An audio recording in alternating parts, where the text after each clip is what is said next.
श्री स्वामी समर्थ.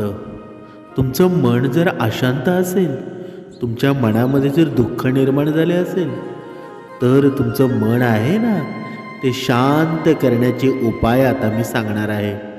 आपल्या आयुष्यामध्ये अशा काही घटना घडतात की त्यामुळं आपली मनस्थिती खराब होते. आयुष्यामध्ये पुढे जाण्यासाठी काही अवघड निर्णय आपल्याला घ्यावे लागतात. अशावेळी मनाची अवस्था खूपच बिकट होते. मन अस्वस्थ होतं. अशा अस्वस्थ मनाला थाऱ्यावर आणण्यासाठी आणि मनाला शांत ठेवण्यासाठी काय केलं पाहिजे, तेच आज आपण या व्हिडिओमध्ये पाहणार आहोत. कोणत्याही परिस्थितीमध्ये शांत राहणे ही मनाची खूप मोठी शक्ती आहे.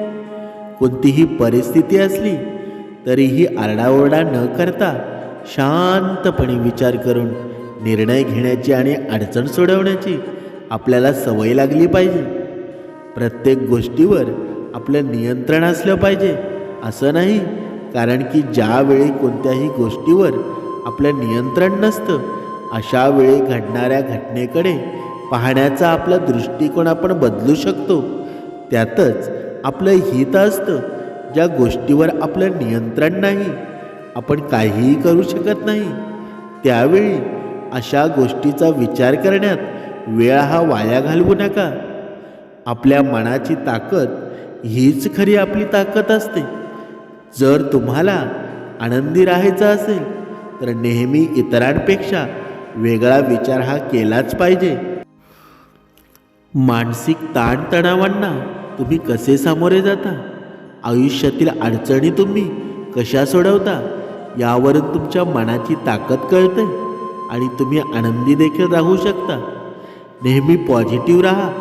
आयुष्य म्हटलं की अडचणी येणारच आहेत, वाईट घटना घडणारच आहेत. अशा वेळी आपण सकारात्मक म्हणजेच पॉझिटिव्ह विचार करून वाईट गोष्टीमधून मार्ग काढण्याचा प्रयत्न केला पाहिजे. पॉझिटिव्ह विचार म्हणजे वाईट विचारांकडे दुर्लक्ष करा असा होत नाही, तर वाईट गोष्टींचा स्वीकार करून त्याच्यामधून बाहेर पडणं होय. भविष्यकाळ चांगला पाहिजेत असेल तर जुन्या गोष्टींमध्ये अजिबात अडकून राहू नका, कारण बऱ्याचदा असं होतं की आपल्या मनाविरुद्ध एखादी घटना घडली की आपण त्रास करून घेतो, आदळ आपट करतो, मोठ्याने आरडाओरड करतो आणि त्याचा मनस्ताप देखील होतो.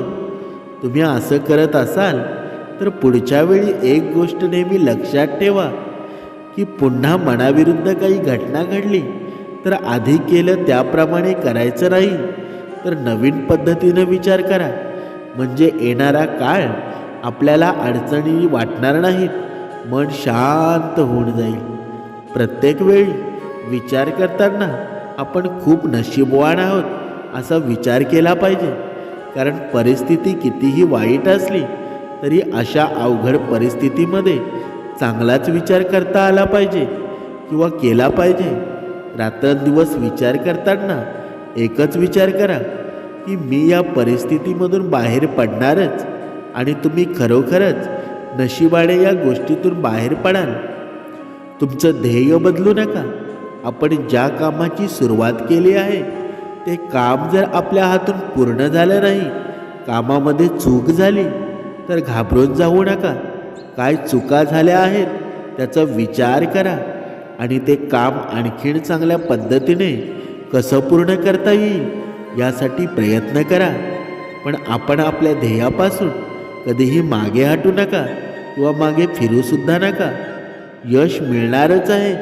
कोणतेही चांगले बदल घडवण्यासाठी आपल्याला काही वेळ जाऊ द्यावा लागतो. त्यामुळे आपण जर संयमाने सगळी कामे पूर्ण करत राहिलो आणि प्रत्येक काम मार्गी लावत राहिलो तर यश हे नक्की म्हणजे हमखास मिळणारच आहे. आयुष्यामध्ये यशाने कधीही हुरळून जाऊ नका आणि अपयशाने कधीही खचून जाऊ नका. बऱ्याचदा असं होतं की काही माणसं थोडंसं यश मिळालं तर हुरळून जातात आणि अपयश आलं ना तर एकदम खचून जातात, नाराज होतात. परंतु असं न करता अपयशाला खंबीरपणे तोंड देता आलं पाहिजे.